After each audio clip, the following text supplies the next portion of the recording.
to deliberate on an effective and robust strategy to collectively combat the COVID-19 pandemic in our region. Joining Prime Minister Shri Narendra Modi ji this evening in this video conference are His Excellency Dr. Ashraf Ghani, President of the Islamic Republic of Afghanistan, His Excellency Ibrahim Mohammed Soli, President of the Republic of Maldives, His Excellency Mr. Gotabaya Rajapaksa, President of the Democratic Socialist Republic of Sri Lanka, Her Excellency Sheikh Hasina, Prime Minister of the People's Republic of Bangladesh, Right Honorable K.P. Sharma Oli, Prime Minister of the Federal Democratic Republic of Nepal, His Excellency Dr. Lote Shering, Prime Minister of the Kingdom of Bhutan, and His Excellency Dr. Zafar Mirza, Minister of State for Health of the Islamic Republic of Pakistan. His Excellency Mr. Also Gotabaya present Rajapaksa, is His Excellency President of the Isala Democratic Virakun, Socialist Secretary Republic General of of Sri SAARC. Lanka.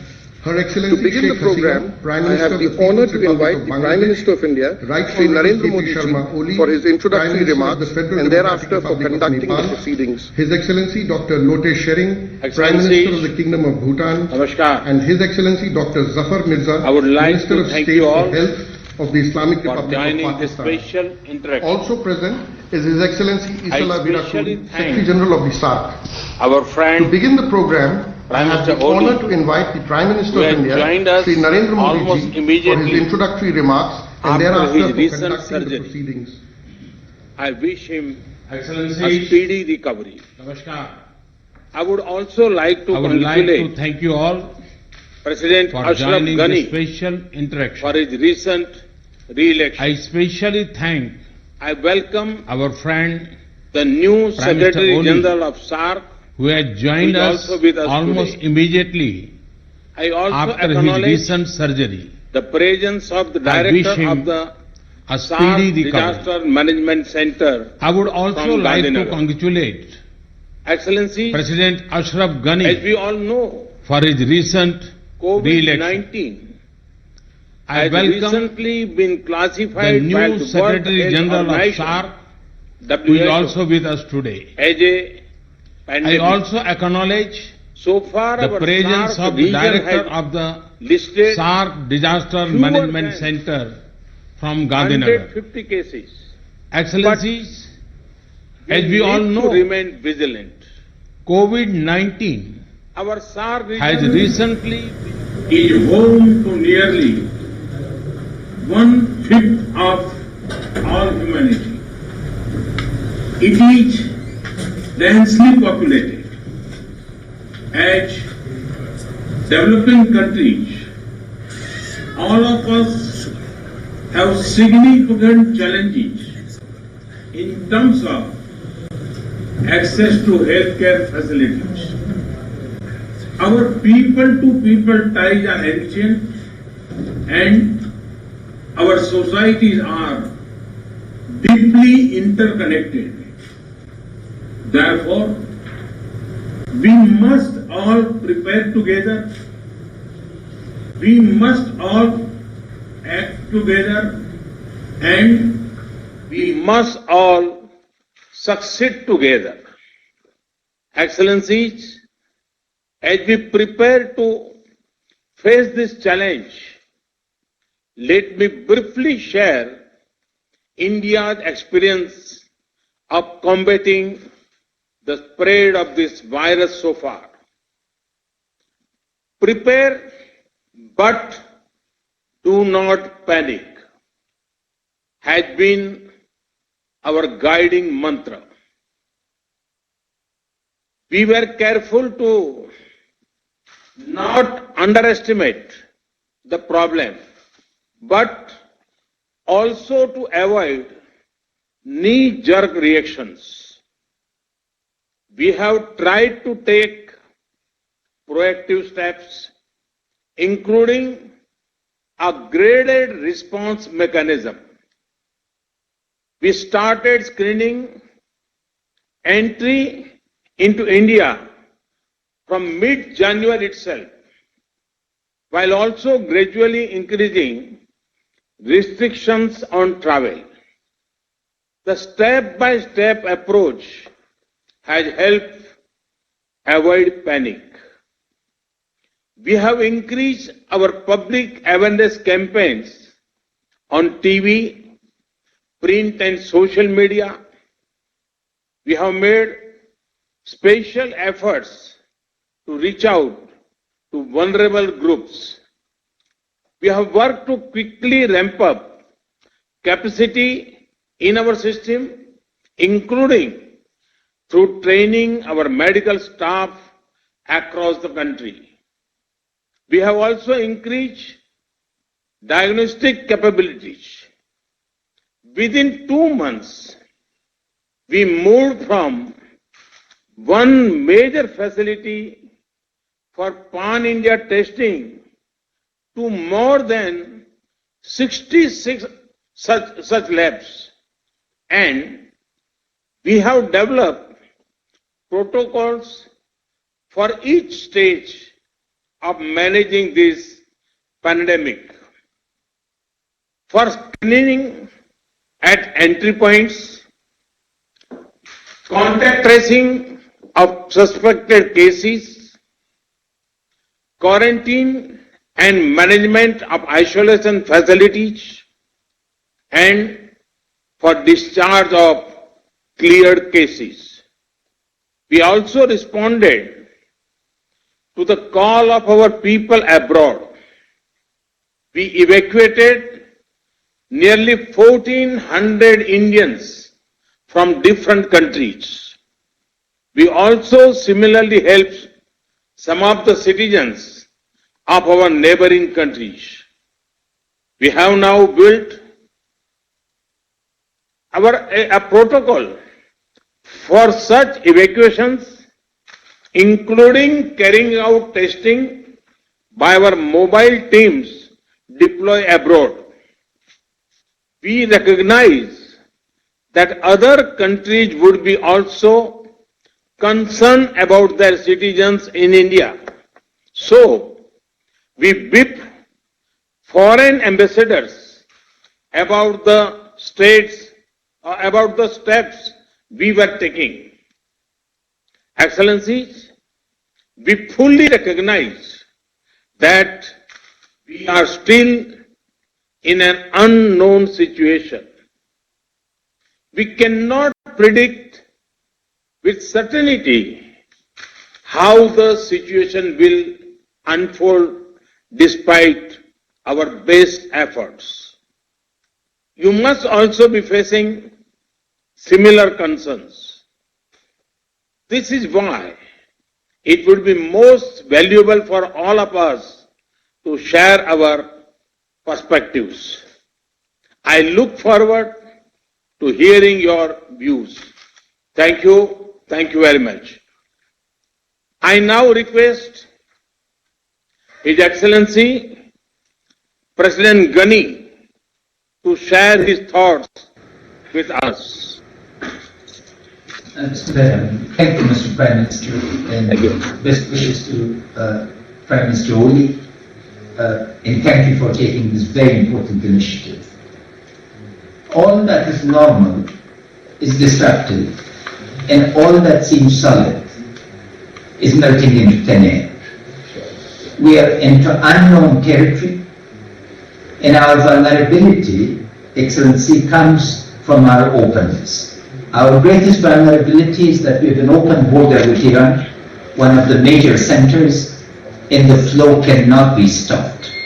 And the province of Herat is become the central node for preventing the spread and diffusion of this deadly disease to the rest of South Asia. I have the following 5 proposals. 1, modeling of diffusion impacts and scenarios for management. Unless we model the diffusion, we will be facing assumptions from China or the United States or Iran are not suitable to our situation. I request a task force of SARC to be able to do this. Second, telemedicine, because the second and third order impact of this, particularly on poor and vulnerable and women, is very significant. If we could create a common framework for telemedicine for diagnosis of related issues and as advances take place, how to be able to coordinate.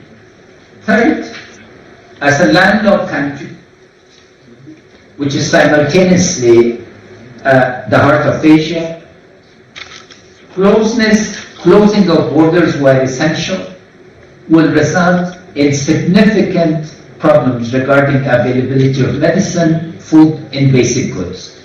Can we coordinate to be able to create controlled flows that both allows transactions to take place while focusing on the essentials? The fourth issue for us, Excellencies, because in all Excellency, because we've cancelled schools, prayers have been stopped.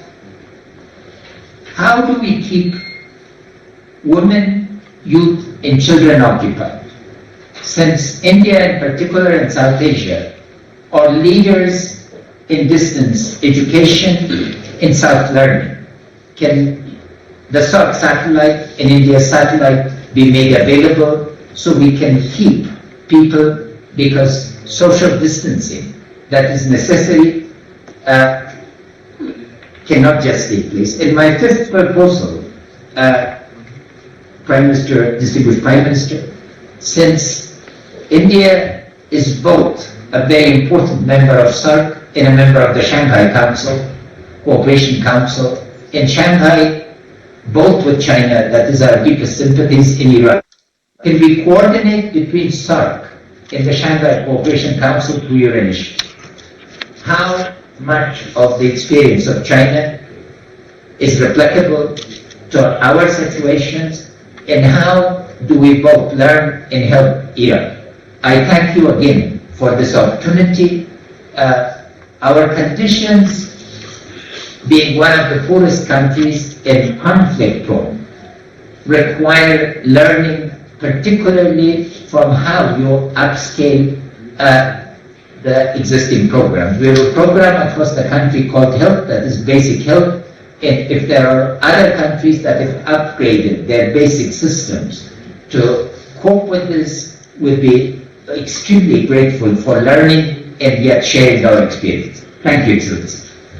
Thank you, Excellency. I now request His Excellency President Soli to make his remarks. Bismillahirrahmanirrahim.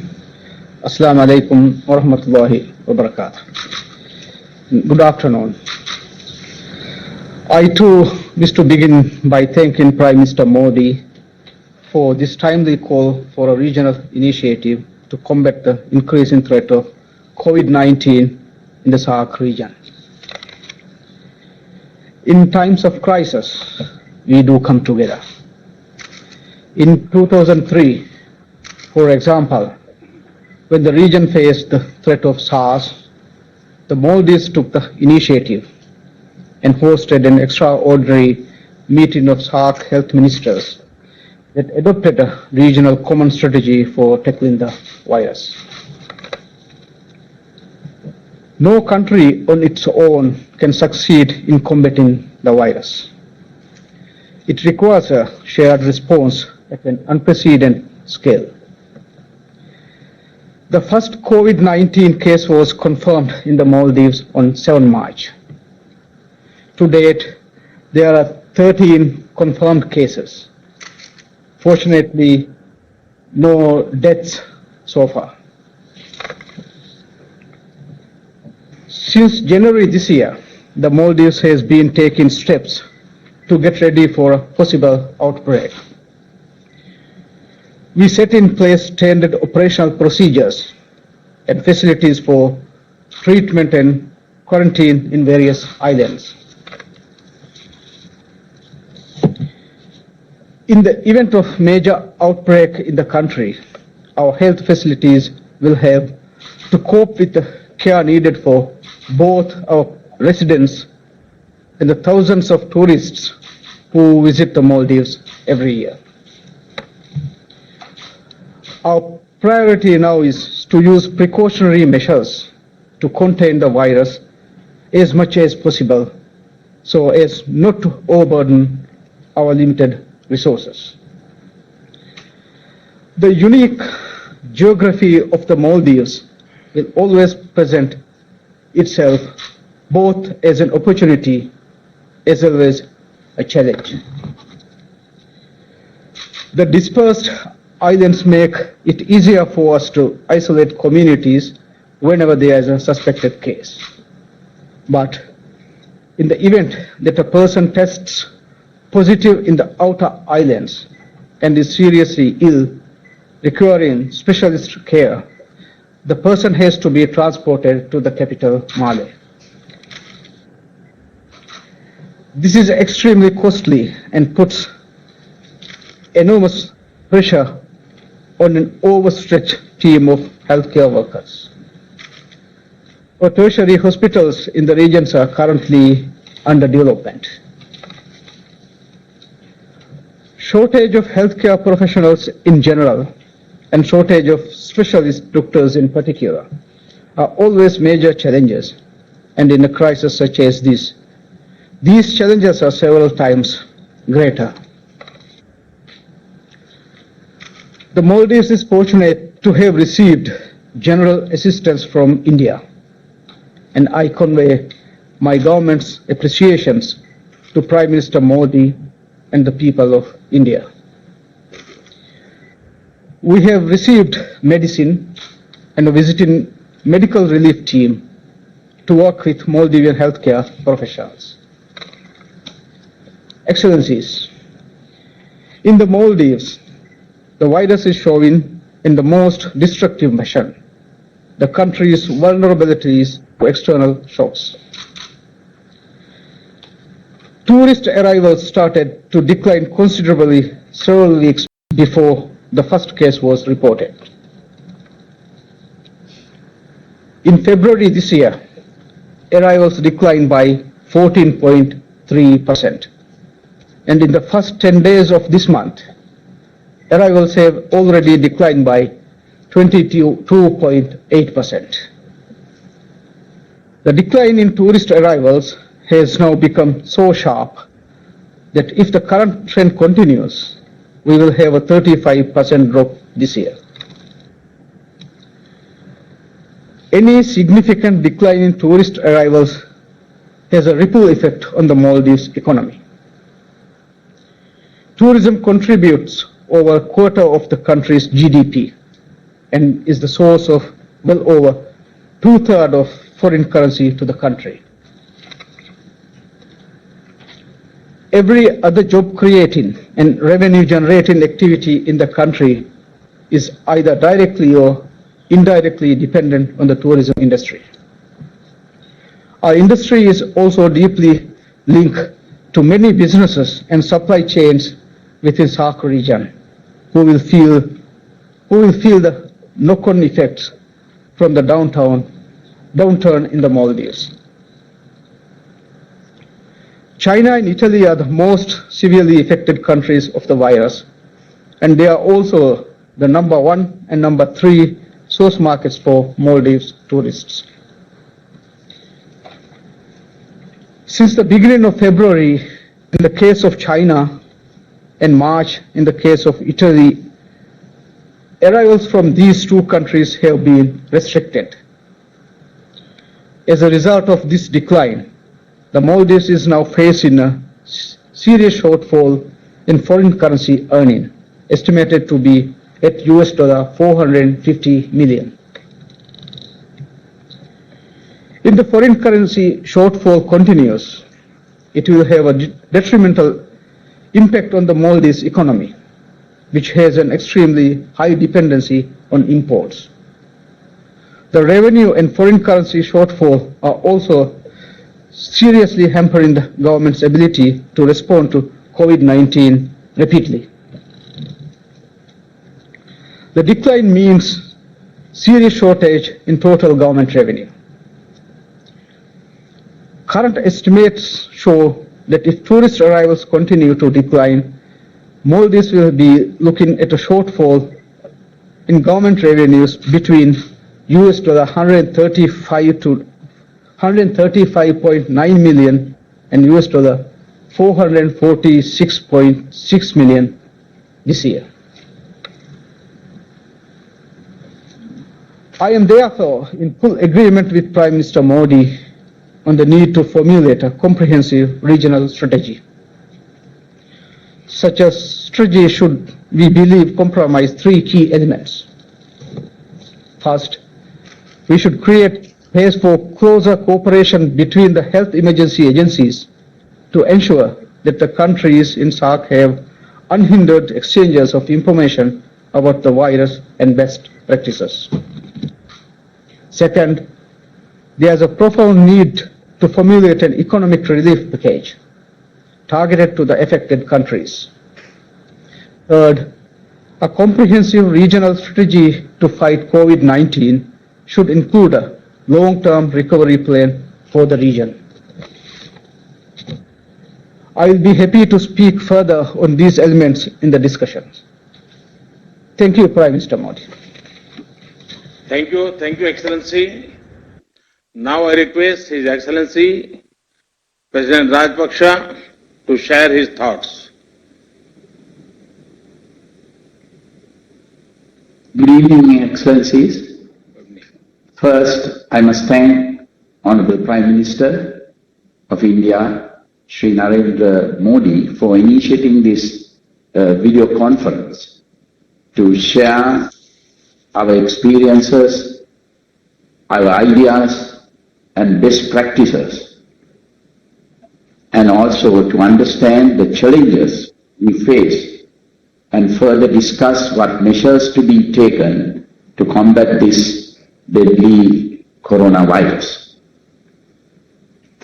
Our biggest challenge is to stop or minimize the virus entering into Sri Lanka and control the spreading of the virus within Sri Lanka.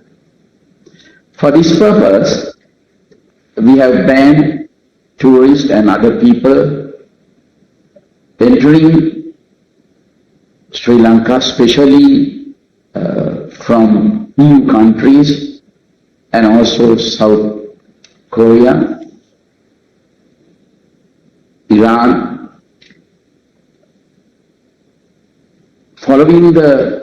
We did this following the guidelines and statistics relating to the spread of the virus issued by the World Health Program Organization.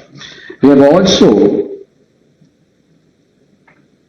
taken steps because we have a large number of Sri Lankans working especially in Italy and South Korea. We cannot stop our Sri Lankans coming back to their home country.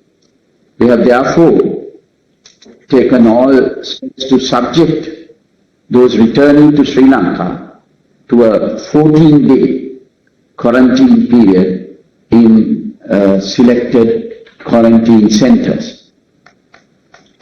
As it is important to restrict social gatherings, we have advanced the usual April school holidays to commence from 11th March. Further, we have closed all universities and other educational institutes, also with the aim of minimizing social interaction. Our first case was reported in Sri Lanka, was a Chinese lady tourist who since has been cured and already left Sri Lanka. The first Sri Lankan to be infected was a tour guide who had contracted the virus from a few Italian tourists who have already left the country. At present, we have 11 cases being treated in the hospital. There have been no deaths reported so far. We have a specialized infectious diseases hospital, IDH, close to the city, Colombo, with intensive care facilities. This hospital has successfully treated even the first case reported. In all other hospitals designated to treat any suspected cases or coronavirus cases, proper personal protective equipment is used. We have also requested those who show flu symptoms to seek urgent medical attention and also self-quarantine themselves. Close associates of these persons showing any flu symptoms have also been strongly advised to be subject to self-quarantine. The area police and the public health inspectors are closely monitoring the progress of the suspected patients. Public health inspectors undertake daily visits to check on these persons who are self-quarantined. We have also established a national task force comprising all major stakeholders with the power and authority to take crucial decisions have been set up and meet on daily basis with close and constant monitoring of all aspects relating to the spread of this deadly virus. A 24/7 office with hotlines has been established to coordinate all activities related to battling the spread of the virus, quarantine and testing and treatment of suspected and confirmed cases.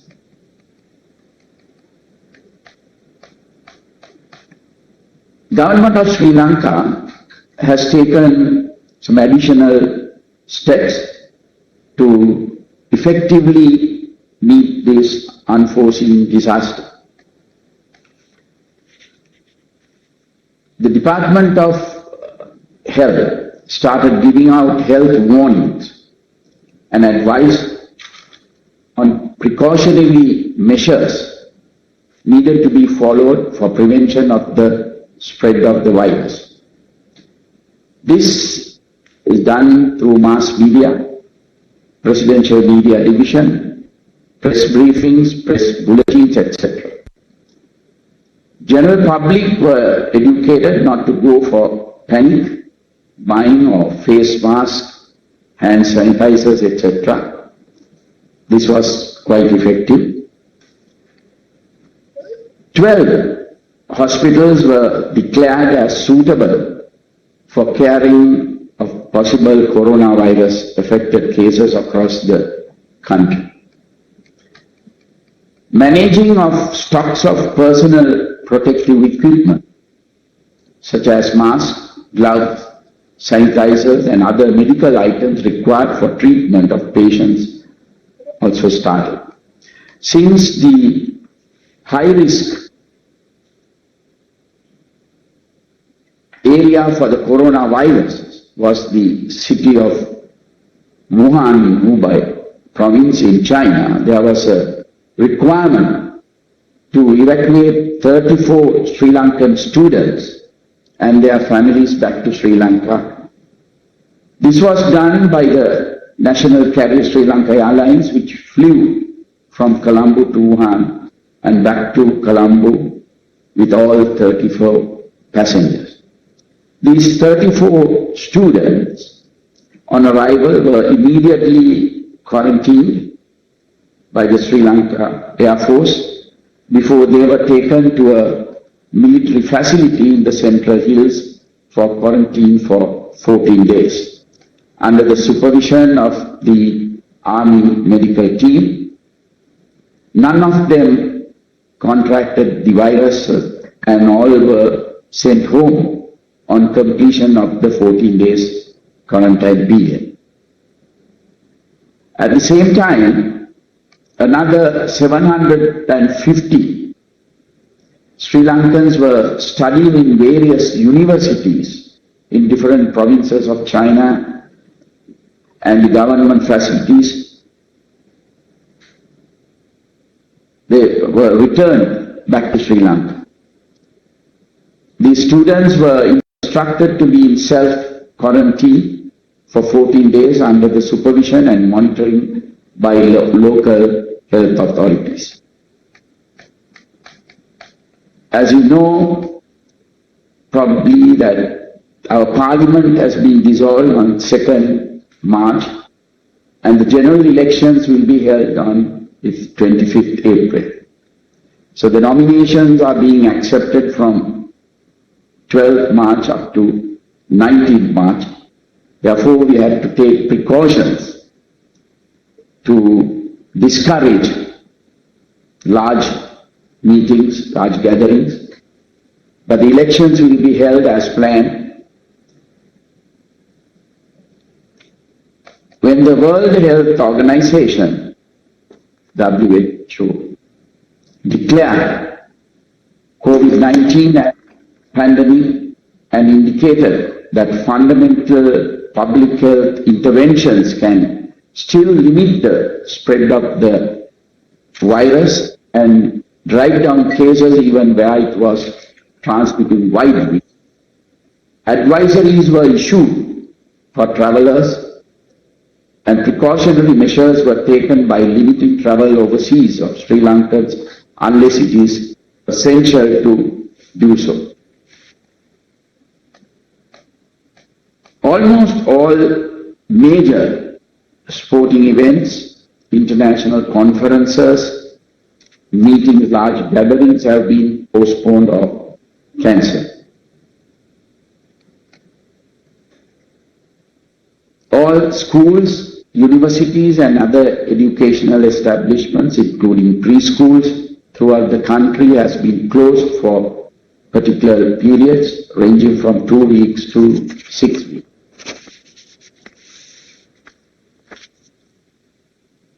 Even gatherings for religious purpose have been stopped by respective religious leaders, initially for 2 weeks.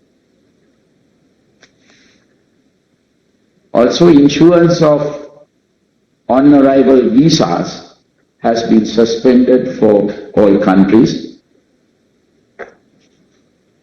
Travel advisories sent to airlines not to uplift passengers from several countries, mostly from EU countries.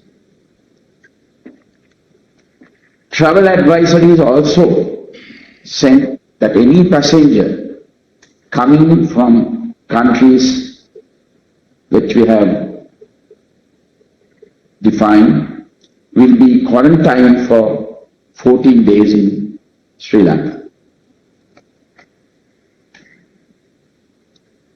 Sanitizing of public transport also commenced from 2 days back.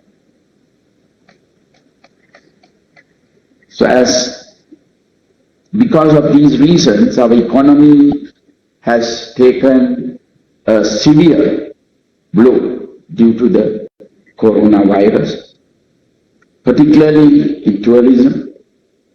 Most of our tourists are from Italy, Germany and other EU countries.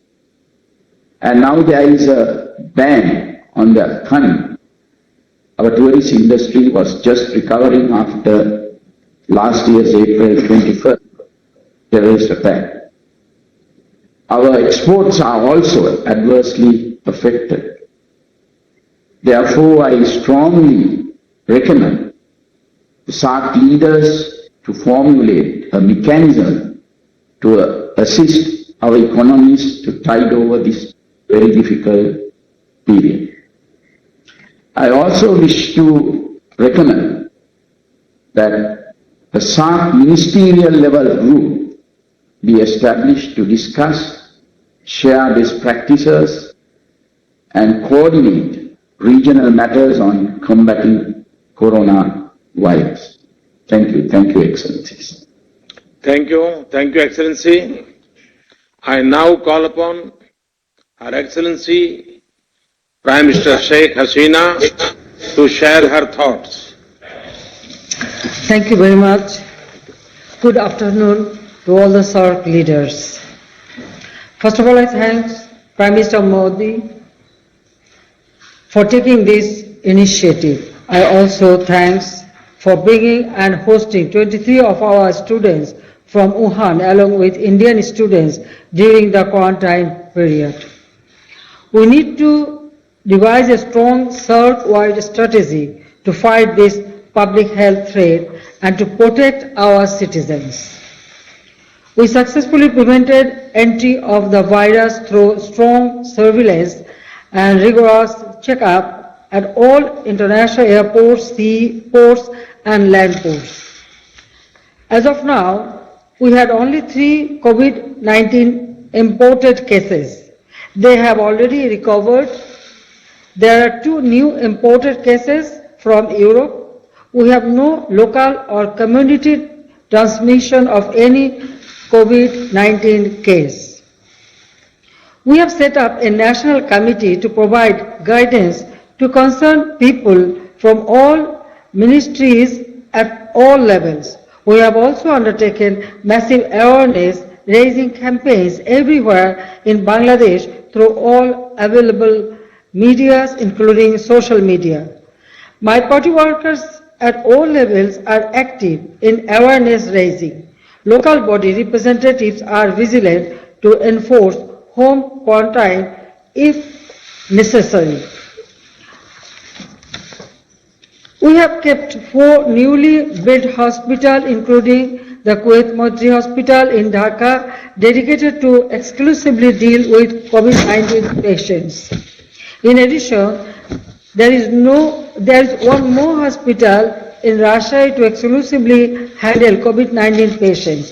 We have also earmarked separate beds in every hospital in all districts to treat COVID-19 patients. A few vacant buildings have been identified where makeshift hospitals can be established in case there is any such need.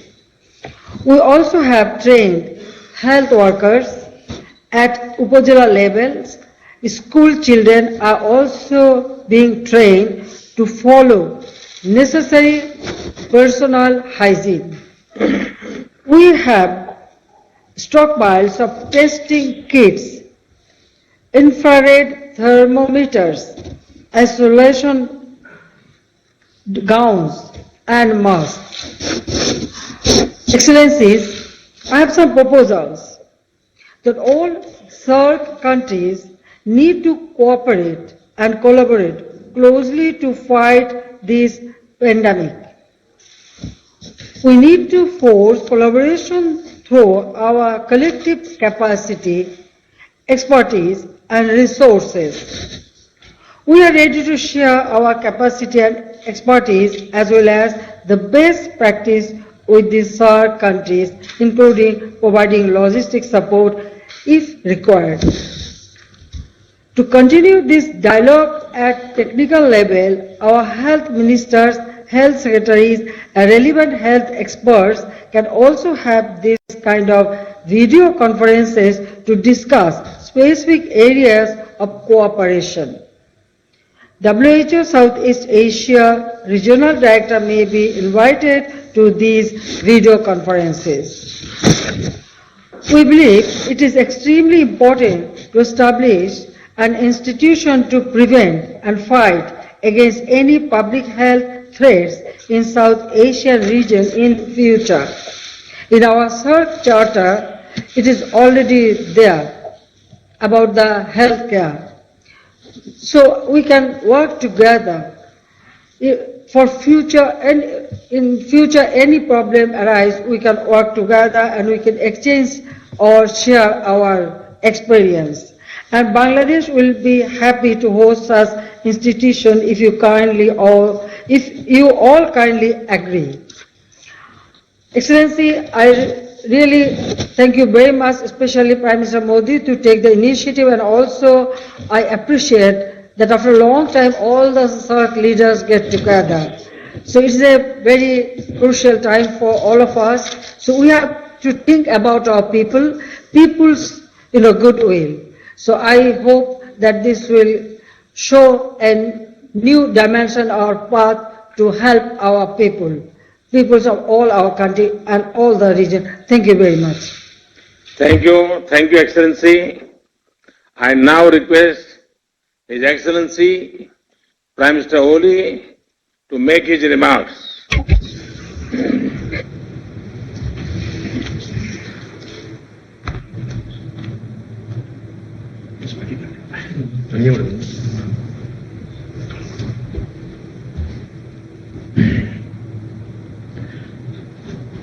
Right Honorable Prime Minister Sri Narendra Modi ji, distinguished heads of state and government of SAARC member states, Namaste and good afternoon.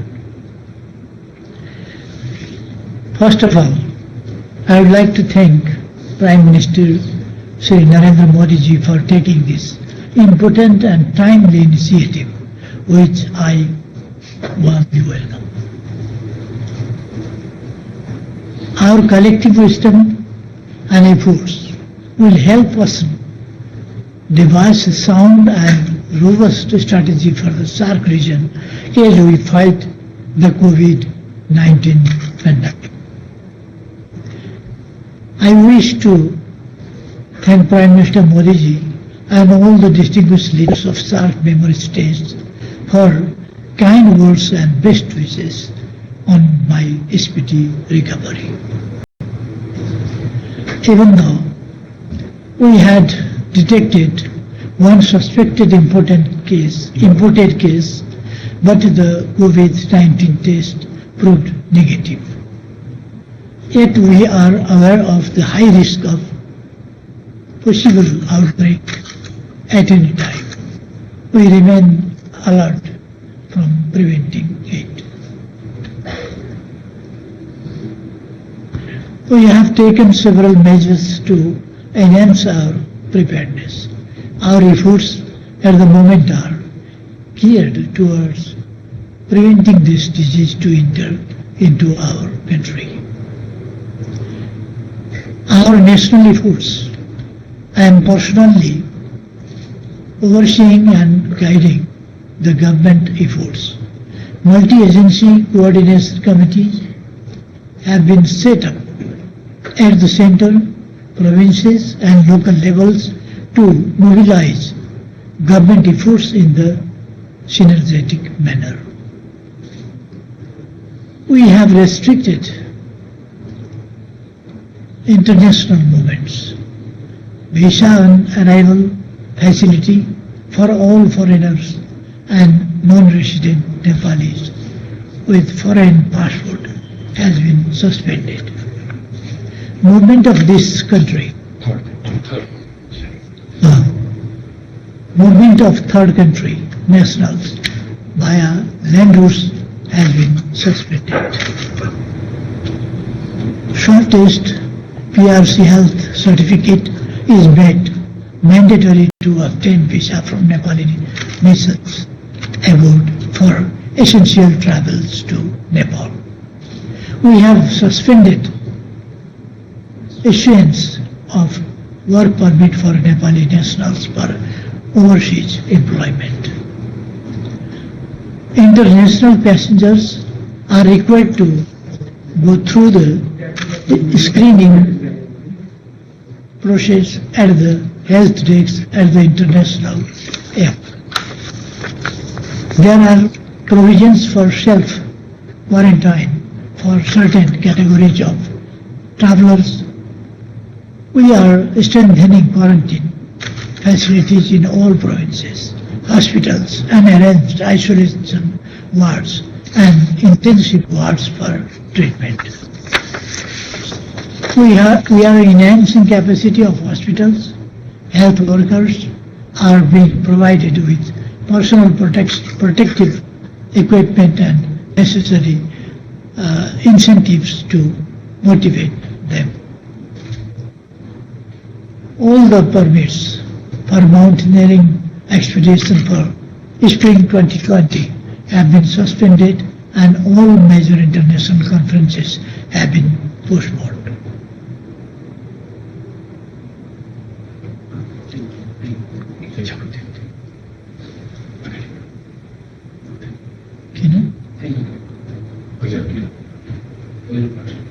Okay. Thank you very much to all. Thank you, Excellency. Now I call upon His Excellency Prime Minister Dr. Lord.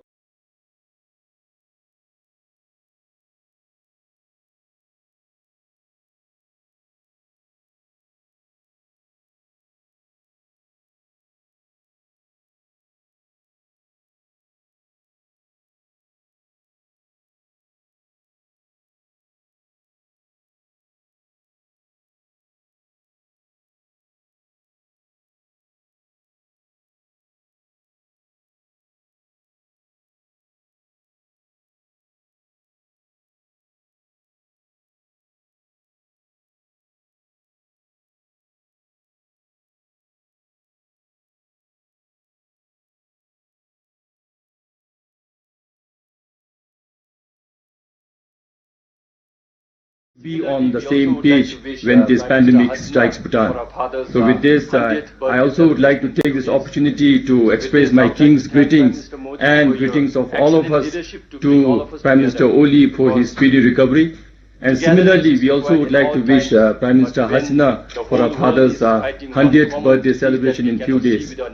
So with this, I would like to thank Prime Minister Modi for your excellent leadership to bring all of us together. Because togetherness is required at all times, but when the whole world is fighting one common disease that we cannot see with our naked eyes, I think it's very important that all of us come together and leave behind our differences. And number two, I think it is very important that we communicate very clearly on this. Communicate between all the leaders of the world, communicate between central government with local government, communicate with the health planners and the people of the nation. So I think this is very timely, and I would like to thank Prime Minister Modi ji for your excellent leadership on this. To tell my colleagues on the experience of Bhutan on the lone COVID-19 positive that we had, it was the 5th of this month, last 5th of March evening, we had one lone imported case. A Bhutan lover, a Bhutan visitor who wanted to visit Bhutan came to Bhutan, and then on the third day of his visit, he showed some very abnormal signs, symptoms. And then on suspicion, we found out that he was COVID-19 positive by evening. Yet we wanted to confirm it, and the confirmatory test came just before midnight, around 11:30 p.m. By then, our health officials had all gathered in the ministry. Even my king also came to the ministry, and we all started because we knew that we had the first confirmed positive case. So throughout the night we worked very hard. Our surveillance system that was already in place was initiated.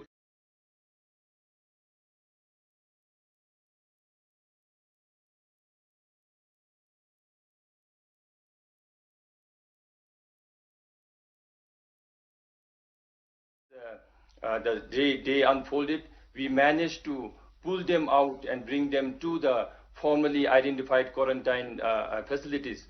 So over 7-8 hours, we managed to identify all 48 primary contacts from 3 different parts of the country wherever our tourists had visited.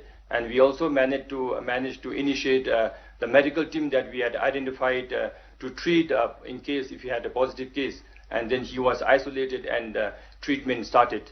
And it all happened because our health ministry under Minister Dichen's leadership, everything was planned beforehand. And then our king was also awake the whole night trying to coordinate the whole thing and bring all the primary contacts together.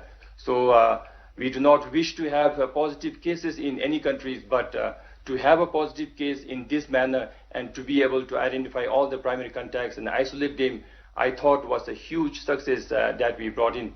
Then starting from there, we managed to treat him, take care of him very, very well.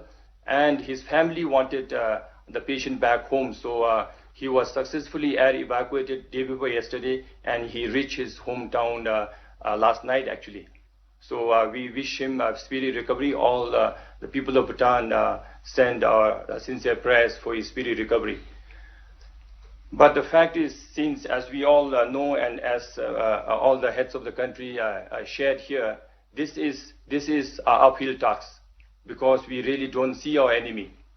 This pandemic that is challenging all of us do not follow geographical boundaries. That's why, as I said, it's very important for all of us to be on the same page. And as we all know that it affects the elderly people, and it affects more people with comorbid conditions. So similarly, the aftermath of this disease will also affect the smaller and vulnerable economies more hardly than the better ones. So we are equally concerned that as we fight and as we try to contain this disease, we are also concerned about the economic outcomes of this disease.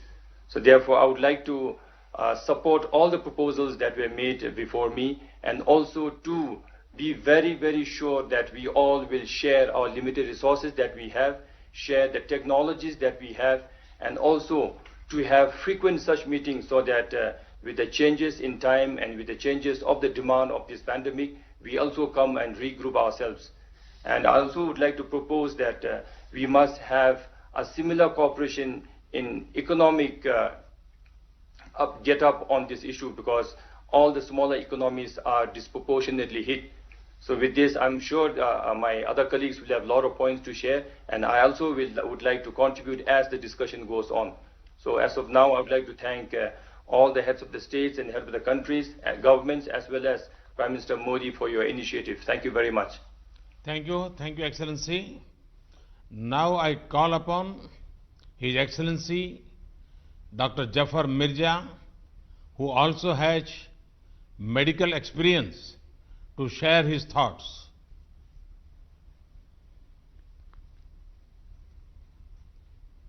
Bismillahirrahmanirrahim, and Assalamu alaikum to honorable heads of state and government and Secretary General SAARC. First of all, I would like to wish good health to His Excellency Prime Minister of Nepal. Your Excellencies, the COVID-19 pandemic is one of the most serious global health emergencies witnessed in the last 100 years. At the same time, when it has been characterized as a global pandemic, it is deemed controllable as well, provided timely and appropriate public health measures are put in place. With over 155,000 infections, 5,833 deaths, and 138 countries involved, no nation and no region on earth can afford to be unresponsive. Least of all SAARC, which is home to 1/5 of the humanity, several of the world's largest megacities, and many of the most densely populated regions. Pakistan shares the common concern over the potential of COVID-19 affecting South Asia. All our countries now have confirmed cases. Mercifully, the SAARC region has so far evaded the worst ravages, but given the experience of other countries in other continents, there is absolutely no room for any complacency.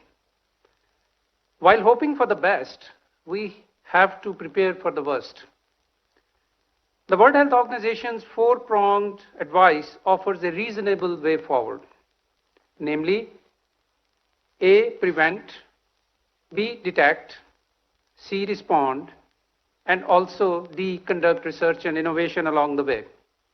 Excellencies, Pakistan has been involved in containment efforts right from the outset of the outbreak. We have been alert to the dangers and have put in place appropriate public health measures and developed required protocols and guidelines for the safety of our people. We have been matching our measures to real-time risk assessments. While we have stressed the need for prevention and caution, we have strongly advised against panic. A calm, calculated, and deliberate response is the need of the hour. Pakistan was among the first few countries to undertake a joint external evaluation for the state of preparedness to cope with health emergencies in the context of International Health Regulations 2005. In close collaboration with World Health Organization, we have been taking steps to appropriately restrict movement to and from the affected countries, regulate for flights, institute health screening measures at entry points by member states, and establish quarantine/isolation facilities. Diagnosed cases are being isolated and contacts are being traced proactively. Prime Minister Imran Khan is personally overseeing these efforts.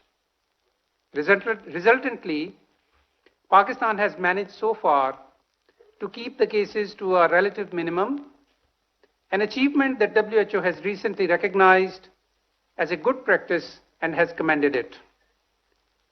National Security Committee recently convened for the first time on a national health issue, chaired by the Prime Minister Imran Khan, and has decided to take major steps to contain the spread of COVID-19.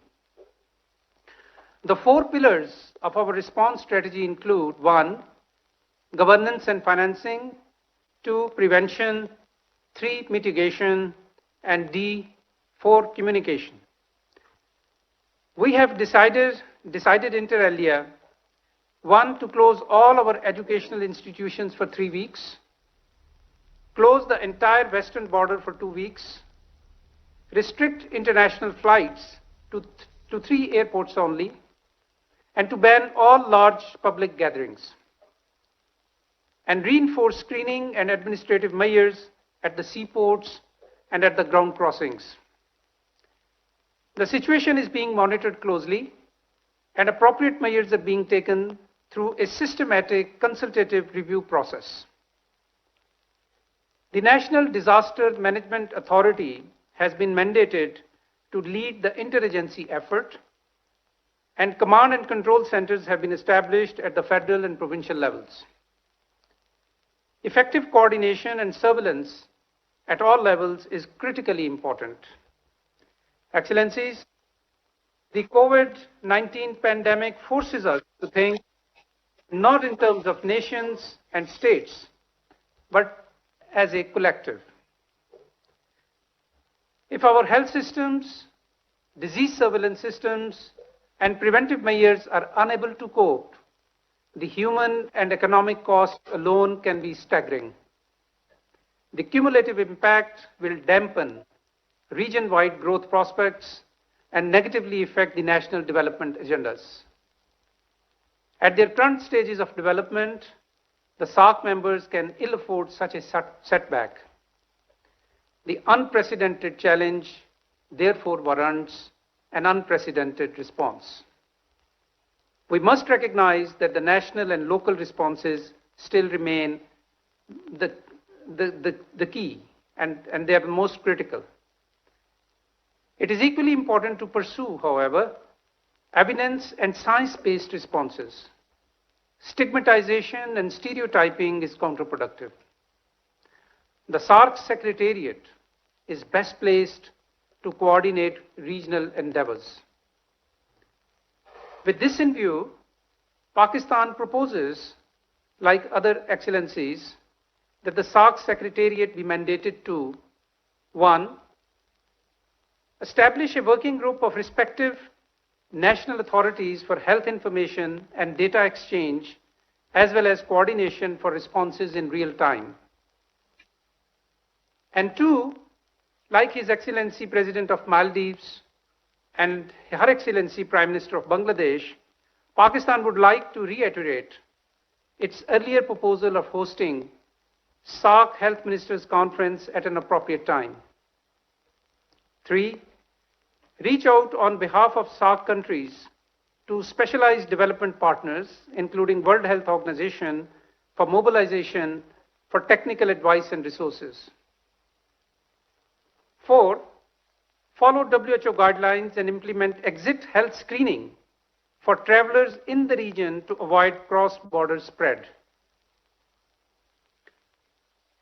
5, a regional mechanism is proposed to share disease surveillance data in real time about prevalence and incidence of communicable diseases and public health events of regional significance.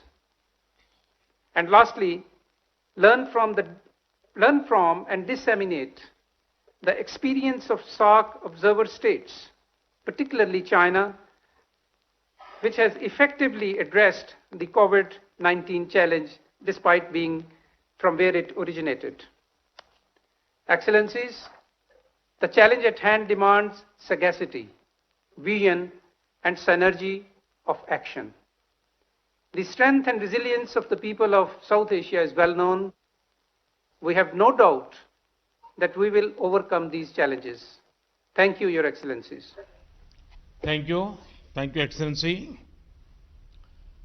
Thank you all for sharing your thoughts on the situation and the steps you have taken. We all agree that we are facing a serious challenge. We do not know and as yet know what shape the pandemic will take in the coming days. It is clear that we have to work together. We can respond best by coming together, not growing apart. Collaboration, not confusion. Preparation, not panic.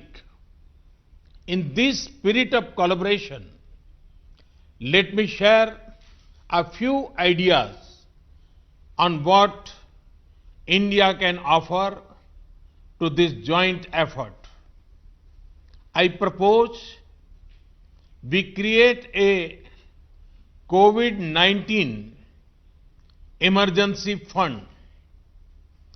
This could be based on voluntary contributions from all of us.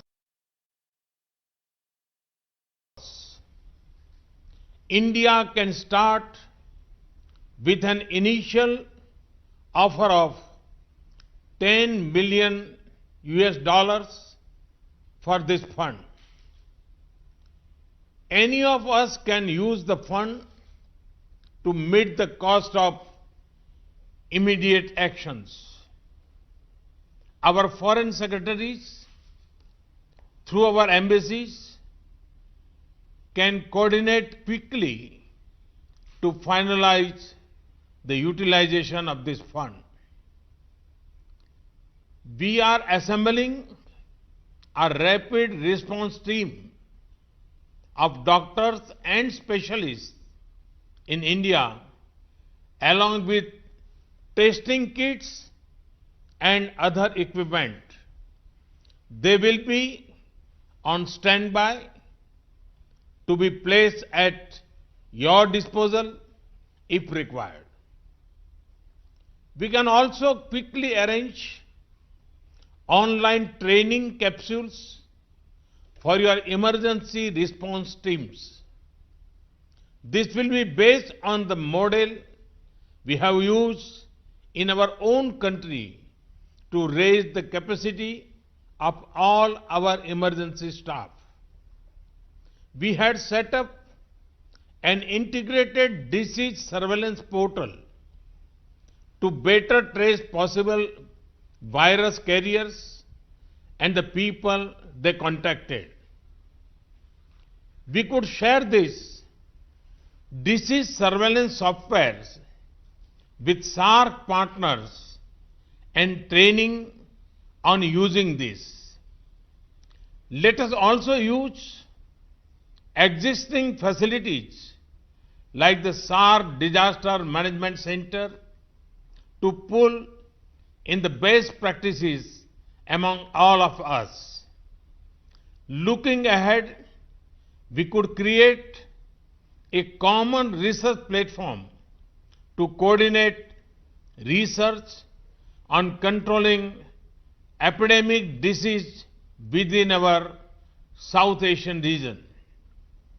The Indian Council of Medical Research can offer help coordinating such an exercise.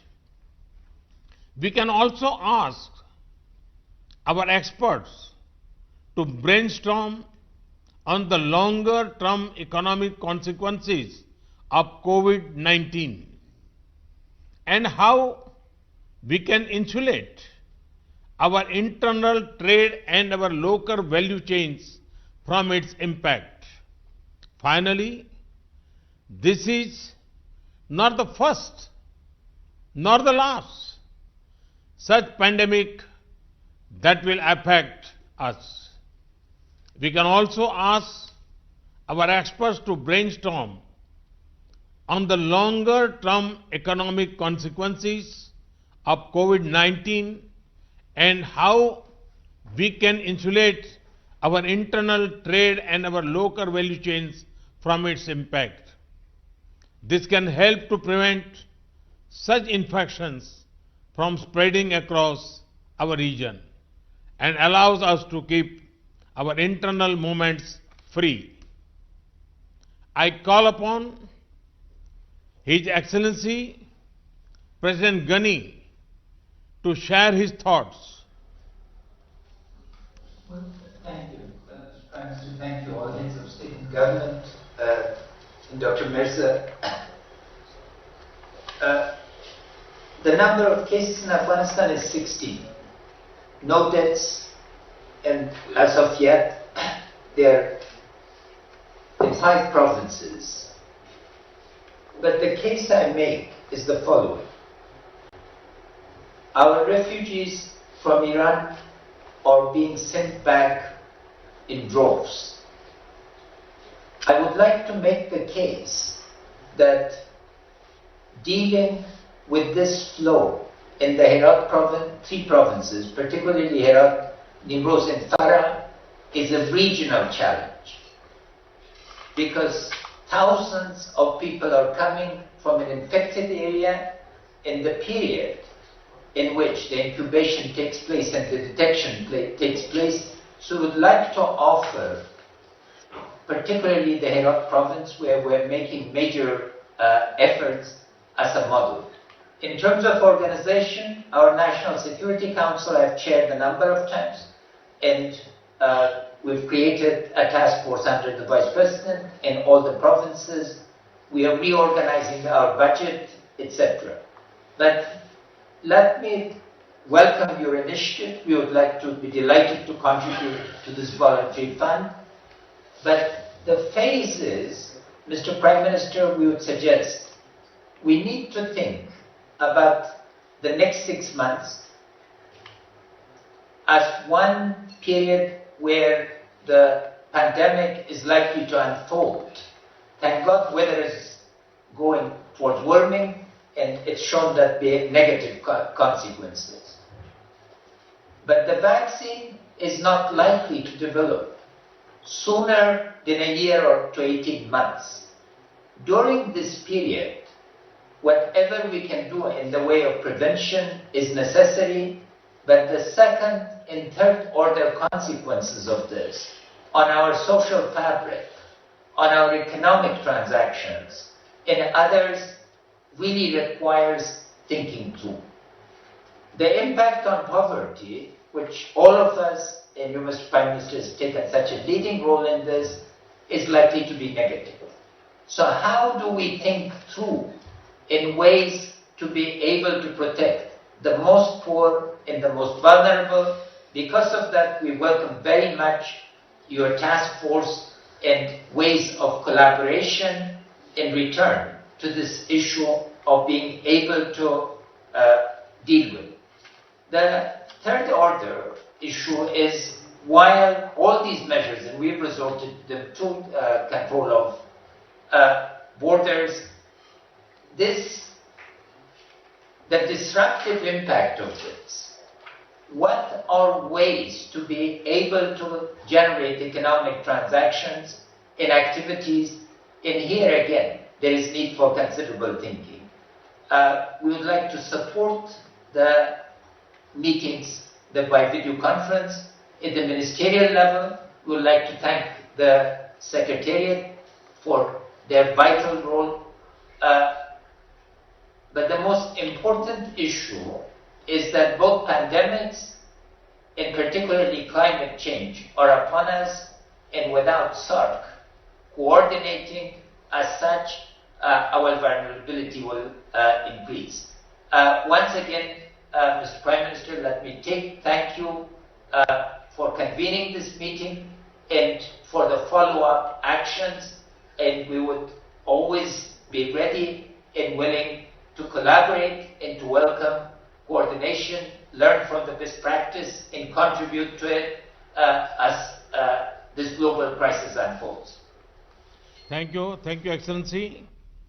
I request His Excellency President Soli to make his remarks. Thank you, Prime Minister. First of all, I welcome Prime Minister Modi's proposal, especially on preparation and longer-term economic recovery, and to form a COVID-19 emergency fund. As I mentioned in my opening remarks, we believe that a common approach should address the following challenges. First, to ensure rapid response and sharing of experience and expertise. We should create space for closer cooperation between the health emergency agencies to ensure that the countries in SARC have unhindered exchanges of information about the virus and best practices. The Maldives has already received technical and material support from India, as I have highlighted earlier. I would also like to thank the government of India for evacuating 9 Maldivians from Wuhan. It is time that bilateral cooperation of that nature be expanded to regional level where every country would benefit. There is a profound need to formulate an economic relief package targeted to the affected countries. In the case of the Maldives, such a package would include budget support to fill the significant shortfall in revenue gap that I mentioned earlier. Third, it is always good to plan ahead to ensure quick and sustainable recovery after the pandemic. So we believe that we should start discussing a long-term recovery plan for the region. For the Maldives, such a plan means initiating a quick recovery in the tourism sector. It means building up our resilience through sustainable regional development and connectivity between the Maldives and major cities in the region. It also means scaling up private investment in tourist resorts and infrastructure that propels growth in tourist arrivals, which in the Maldives means economic growth. Thank you, Prime Minister, once again for convening this meeting.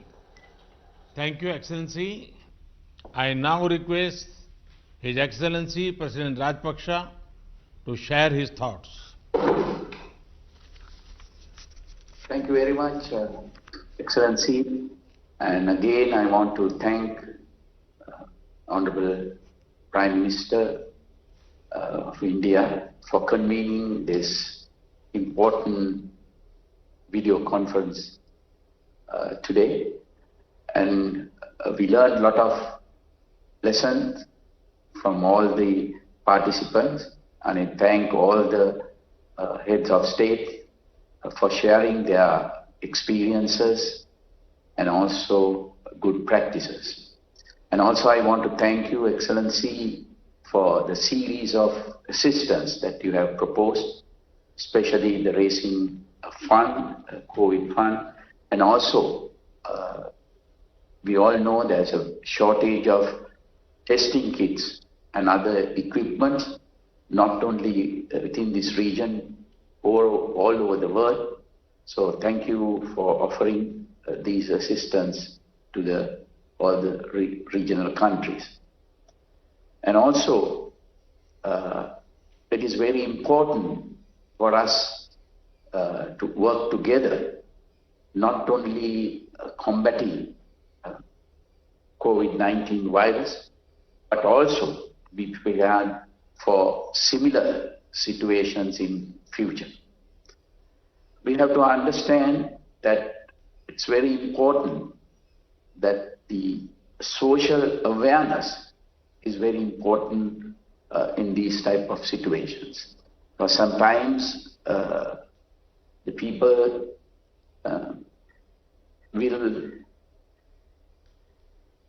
sometimes we have to take steps that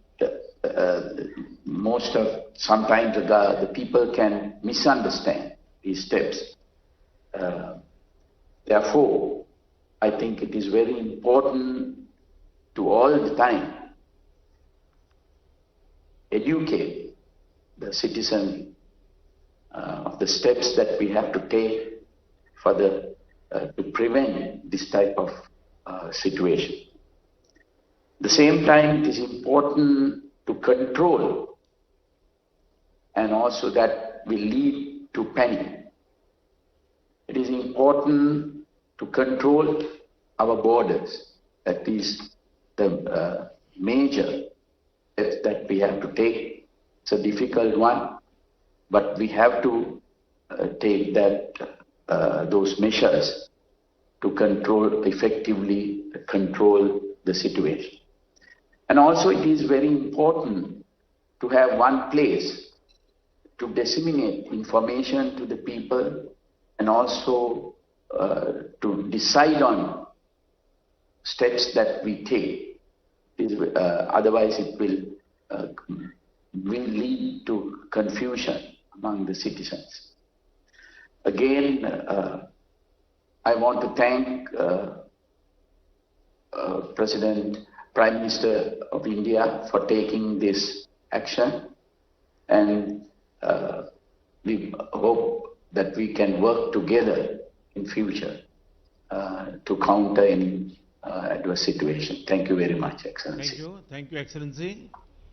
I call upon Her Excellency Prime Minister Sheikh Hasina to share her thoughts. Thank you very much, Prime Minister. And well, thanks again for convening this meeting. This initiative should not end here. It should continue through our officials, also our health experts.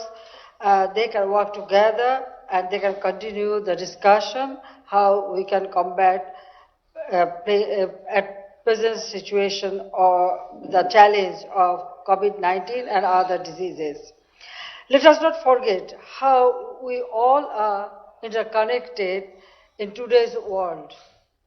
Now, whole world is suffering, and the people. I think this is for the first time it happened. Because of this COVID-19, now people from everywhere, actually, the whole world become very much worried about it. So the initiative within us, the South Asian country, it is excellent idea, and we should find out a strategy, and I really appreciate and we welcome your ideas and initiatives. I mentioned that this third official can work and they can activate all these ideas, and also our experts can join together, because I feel that we need to work together jointly in close collaboration for addressing these challenges. I feel that our joint effort, we can save our people, and also we can make progress in this area. So I feel that your proposals, our experts can sit together and we can examine that how we can implement it and we can make progress. So I thank you very much for this initiative, and I hope that together we will be able to combat this distress situation. I look forward to being in touch with you all, Excellencies, as required, and hopefully together we can ensure the safety, security of our people in this region. And again, I thank you very much, and our new SARC Secretary General can coordinate the follow-up actions, which will, I feel that will be, an excellent job, and Bangladesh would be happy to join all these efforts. So again, Prime Minister Modi ji, I thank you very much for your initiative that holding these video conferences, and again I request all our officials to continue this dialogue, which is very, very important at this moment for our peoples of South Asia. Thank you very much. Thank you, Excellency. I now request His Excellency Prime Minister Oli to make his remarks.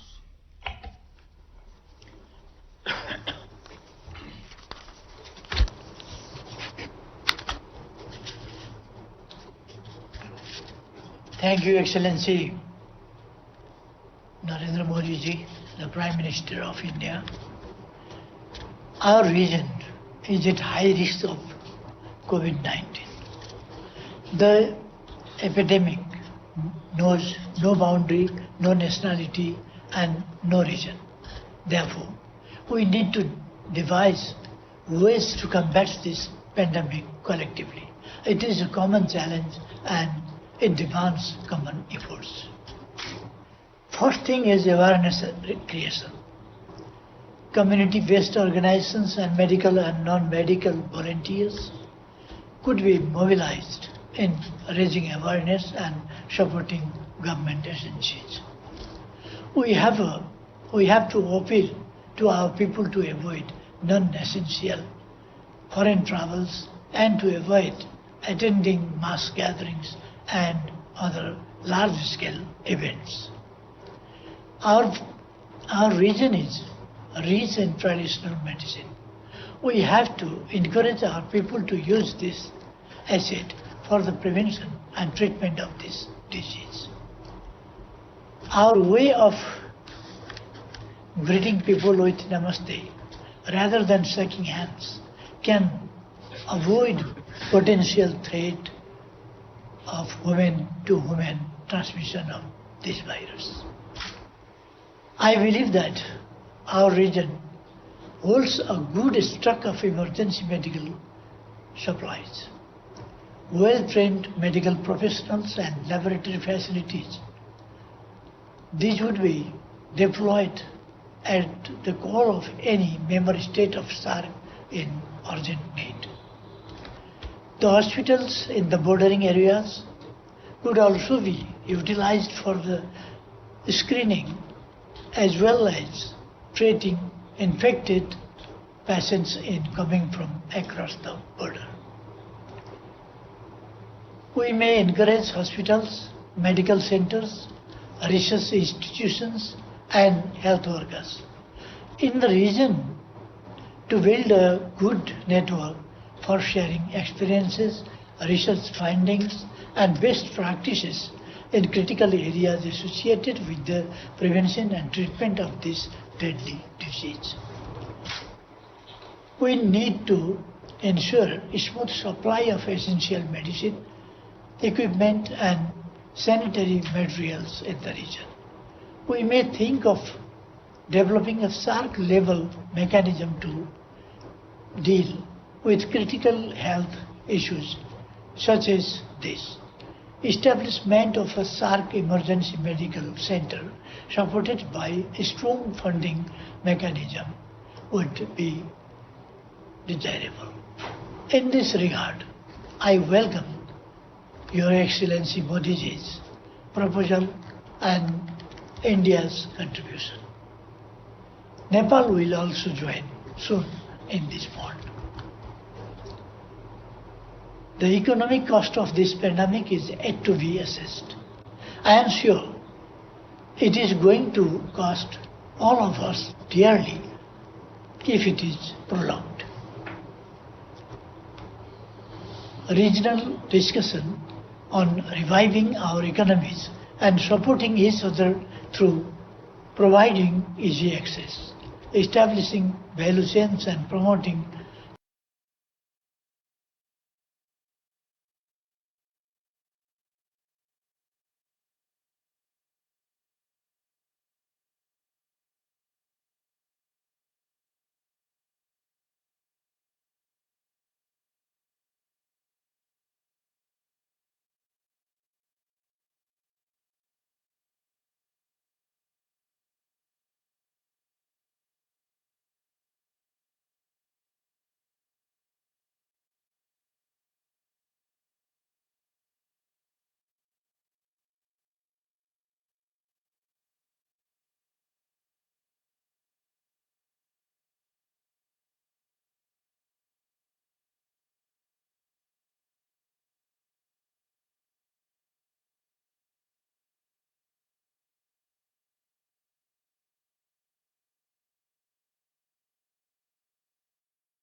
Thank you, Your Excellency. It is important that in SAARC countries thank you for your give public health a chance suggestions to bring us together. I think it has been a constructive and myself say discussion that we had today. And I hope that we can keep up the context of health emergencies. And we need to take a proactive approach. I think that we should not wait for SAARC emergencies to happen, give public health a chance, and outbreaks to take place to bring us together, and then to start. Let me, as a public health person myself, say that often all of our health systems are undergoing reform in the context of health emergencies. But what we forget, we need.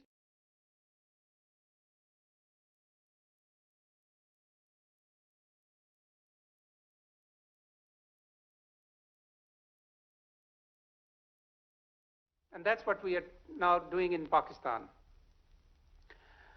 I would also like to mention that the SAARC region generally remains a least integrated region in the world.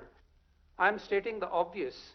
The last SAARC summit was held in Nepal in 2014, and our health surveillance mechanisms are fragmented, and necessary regional cooperation and coordination mechanisms are largely conspicuous by their absence. we believe that SARC Secretariat does provide us that platform which can bring us together, and we believe that we need to use this platform as a platform for pooling of resources of all kinds, including technical expertise, national experiences, and even financing, which can be used by all the members of the SARC region.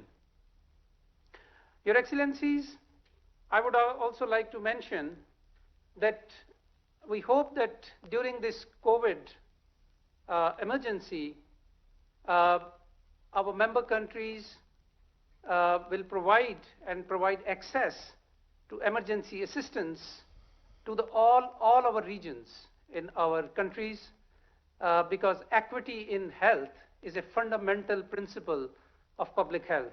In this regard, let me say that it is a matter of concern that COVID-19 has been reported from Indian-occupied Jammu and Kashmir. And in view of the health emergency, it is imperative that all lockdown in the disputed territory must be lifted immediately.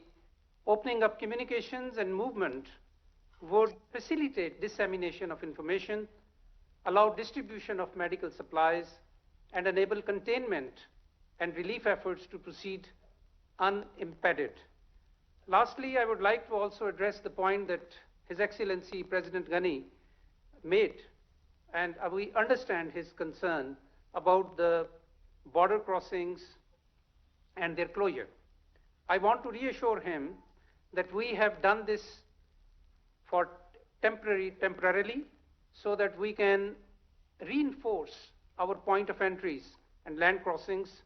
And this is exactly in the light of the WHO guidelines and the steps being implemented by regional states to contain the spread of the virus. This is a temporary measure. I assure you, Pakistan remains cognizant of Afghanistan's needs and requirements, and I assure you that the essential supplies, including food and medicine, will be allowed through as the requisite surveillance and screening mechanisms are put in place. I thank you very much. Excellencies, thank you once again for your time and your ideas. We have had a very productive and constructive discussion today. We all agree that evolving a common strategy is critical to handling such challenges. And we agreed to find cooperative solutions. We will share knowledge, best practices, capacities, and where possible, resources. Some partners have made specific requests, including about medicine and equipment. My team has taken careful note of this. Let me assure you that we will do our best for our neighbors. Let us ask our officials to maintain close contact and develop a common strategy in the spirit of partnership and working together.